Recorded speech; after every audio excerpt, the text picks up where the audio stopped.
Bisclavret by Marie de France. Translated by Judith P. Schoaf. Copyright 1996. Since I'm making lays, Bisclavret is one I don't want to forget. In Breton, Bisclavret's the name. Gerwolf in Norman means the same. Long ago you heard the tale told, and it used to happen in the days of old. Quite a few men became garwolves and set up housekeeping in the woods. A garwolf is a savage beast, while the fury's on it at least. Eats man, wreaks evil, does no good, living and roaming in the deep wood. Now I'll leave this topic set. I want to tell you about Bisclavret. In Brittany, where dwelt a lord, wondrous praise of him I've heard. A handsome knight, an able man, he was and acted a noble man. His lord the king held him dear, and so did his neighbors far and near. He'd married a worthy woman, truly, always she acted beautifully. He loved her, she him, they loved each other, but one thing was a bother. Every week he was lost to her. For 3 whole days she didn't know where. What became of him, what might befall him. His people knew nothing at all. He came home to his house one day, so joyous he was, happy and gay. She began to ask him and inquire. "My lord," she said, "my friend, my dear, there's just one thing I might care to ask, if only I might dare. But I'm afraid that you'll get angry, and more than anything, that scares me." He hugged her when he heard all this, drew her close and gave her a kiss. "My lady," he said, "ask me now anything you want to know. If I can, I'll tell you. Sir, by my faith you work my cure. My lord, I'm in terror every day. Those days when you've gone away, my heart is so full of fear. I'm so afraid I'll lose you, dear. If I don't get some help, some healing, I will die soon of what I am feeling. Where do you go? Now you must say. What life you live? Where do you stay? You are in love. That's it, I know. And you do wrong if this is so." "My lady," he said, "please God above, I'll suffer great harm if I tell you. I'll drive you right off, right out of love, and lose my own self if I do." The lady heard how he refused. She was not the least amused. She brought it up again and often. She would flatter him and cozen him to tell her his adventure. Till hiding nothing he told her. "My lady, I turn Bisclavret. I plunge into the great forest. In thick woods I like it best. I live on what prey I can get." When he told her all the story, she asked, inquired, one thing more. "He undressed? What did he wear?" "My lady," he said, "I go all bare." "Where are your clothes? Tell for God's sake." "My lady, I won't say this, no, for if I lost them by mistake, from that moment on I'd know I'd stay a Bisclavret forever. Nothing could help me. I'd never change back till I got them again. That's why I don't want it known." "My lord," the lady replied, "it's true. More than all the world I love you.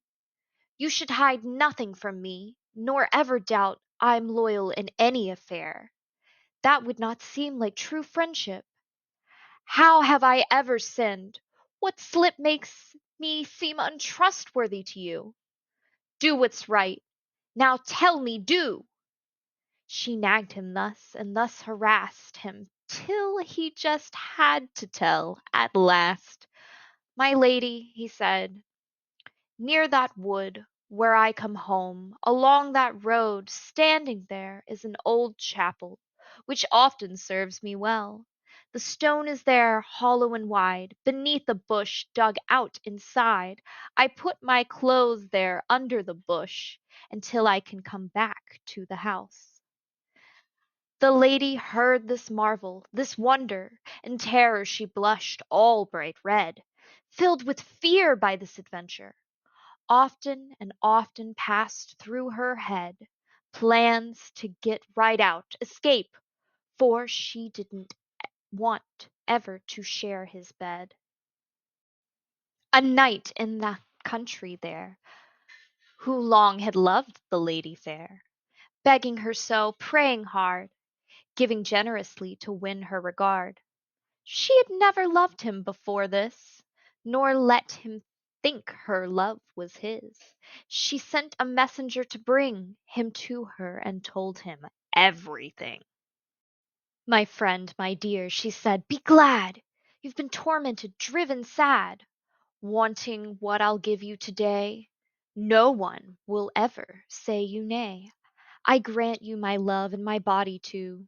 Take me, make me your lover, you. He thanks her very gratefully. He takes her pledge made solemnly. She swears an oath on the engagement.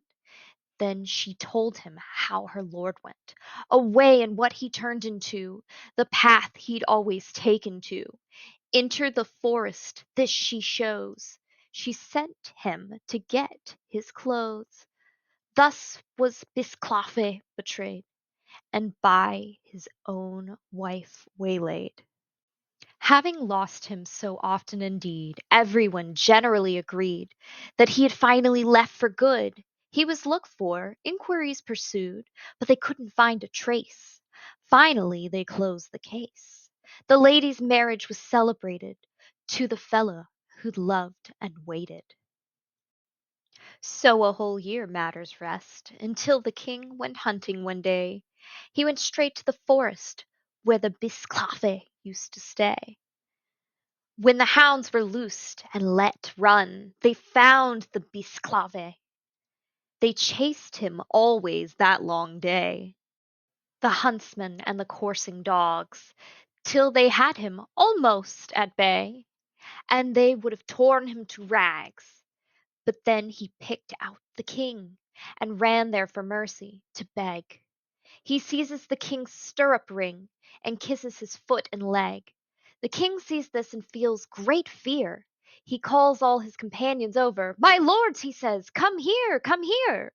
Behold this marvel, see this wonder, how this beast bows down to me. Its sense is human, it begs for mercy. Drive me those dogs away again. See that no one strikes a blow. This beast understands, feels like a man. Let's get going, you're all too slow. To the beast my peace I'll grant. Now no more today will I hunt. With that the king turns and goes. The Bisclavret follows him close. It won't escape, it stays right near. Losing him is its only fear. The king leads it back to his castle keep. It pleases him, his delight is deep, for he's never seen such a creature. He's decided it's a marvel of nature, and treats it as a great treasure. He tells his people it's his pleasure for them to take the best of care of it. Let no one harm it, or dare to strike it. For the love of the king, it must be fed well and given drink. They're all glad to care for and keep it. Every day it goes to sleep. Among the knights close to the king, every man thinks it's a precious thing, for it's so gentle, well bred, polite. It never would do what isn't right. Wherever the king might go, it didn't want to be separated, so it went along with him constantly. That it loved him was easy to see. Now listen to what happened next. The king was holding court. He'd ask that all his barons attend him, those who owed their land to him, to help him hold his high feast day and see him served in a royal way. That very night came to the feast, well equipped and richly dressed. Who had married Bisclavret's wife? He never thought nor reckoned to find him so close in his life. He came to the palace the second. The Bisclavret saw him standing around. He made for him with a single bound, bit into him and dragged him off. He would have treated him very roughly if the king hadn't called him back, and threatened him with a stick. He tried to bite him twice before night. Many folks were amazed at the sight, for never had he acted this way to any man he'd seen until this day. All those of the household insist there must be a reason he's doing this. He's hurt him, gave him some offense, for he'd be glad to take vengeance. This time he lets it drop until the fest is broken up, and the lords take leave. Each baron returns to his home one by one. The knight was left, I happen to know, among the very first to go, he whom Bisclavret attacked. He hates him, not a surprising fact.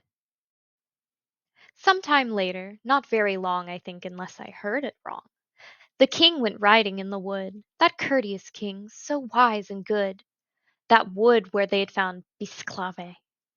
And he came along with him. At night, time to retire for the day, and a country lodging he lay. Bisclavret's wife knew it. She dressed herself in her attractive best. Next day, to go speak to the king, sent him a gift, some costly thing. When Bisclavret saw her entrance, no man could have held him back. He ran like mad to the attack. Listen now to his fine vengeance. He tore her nose right off her face. Could anything be worse than this? Now they surrounded him in that palace. They were ready to cut him in pieces. When a wise fellow tells the king, "My lord," he says, "hear what I say. It's with you this beast's been living, and every one of us here today has watched him a long time. Beside him we've traveled far and wide. He's never before hurt anyone or shown a criminal disposition. Except to this lady you see here, by the faith I owe you, it's clear. He holds some grudge or other against her and her lord together. This is the wife of that knight who used to be so dear to you, who was lost such a long time ago. What happened to him? We don't know. Now try this lady with some torture, and see if she doesn't have more to tell you why the beast hates her. If she knows, make her say it. Many strange things we see occur in Brittany early and late." With this advice the king agrees. On the one hand the knight they seize, the lady's taken on the other, and seriously made to suffer.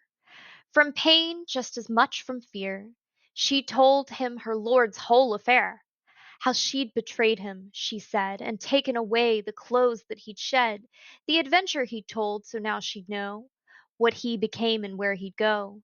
Since she'd stolen all his linens, in his land he'd not been seen. But she believed, her mind was set, the beast was indeed Bisclavret. The king wants the clothes on the spot, whether the lady wants to or not. She has them brought back out and given to the Bisclavret. They set them down in front of his nose, but Bisclavret ignores the clothes. That wise fellow speaks to the king, who'd given the other advice too. "Sire, you're doing the wrong thing. He will never make the least move to get dressed in front of you and change from the form of a beast. This is terrible. You don't know. Something he's far too ashamed to show. Have him taken to your own room, and his clothes brought with him. A good long time leave him alone, and we'll see if he becomes a man." The king himself took Bisclavret inside and closed all the doors tight. He returned when the time was done. He brought along 2 barons, not one. They entered the chamber, all 3.